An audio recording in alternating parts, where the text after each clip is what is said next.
মা তোমরা এনে বই রয়েছ আমার হরি বলে আইছে তুমি বউ মাছ আনবা নিয়ে গেলো আর তোমার বিয়ান্ডে তুমি তিরান দে ক্লিয়ার দাও গা। গেদা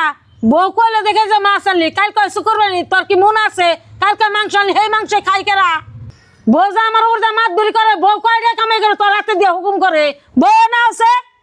দেখছাম না খালা মা যে এরম চিল্লিয়ে চিল্লিয়ে কথা কবেন নিছে আমার হরি রয়েছে ঘরে শুনলে মনে মনে খারাপ পাইবো না আর কোরবানি ঈদ হয়েছে কালকে আমার হরি তো আজকে থাকবো না তাইতে তুমি বউ আমার মাছ আনবা নিয়ে গেছে হেডে নিয়ে কি মা কি হাল্লা করার রে তুমি তুই কও।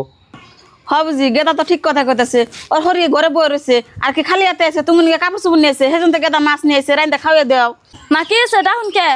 তোমার ডাক পারুম কে না তোমার মা এসে দেখে আমার বলার মাছের কথা কইছ আমার বলাই মাছ নেছে কে ঘরে আন্ডা চাল না আন্ডা রেন্দা খাওয়াই দেয় তো না ধরো এই যে তোমার মায়ের রেন্দা খাওয়াই দাও গা।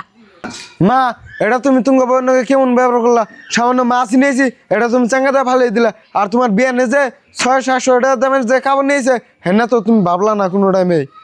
গেদা তুমি তোমার মায়ের নাকি রাগারাগি করি না তোমার মায়ের মনে মেলা কষ্ট পাইবো আর বুঝি তুমি বউ গনকে ভালো ব্যবহার করে বউরা তোমার ভালো পাইবো আর বউ তুমি মাছ দিয়ে নিয়ে হোক যাও।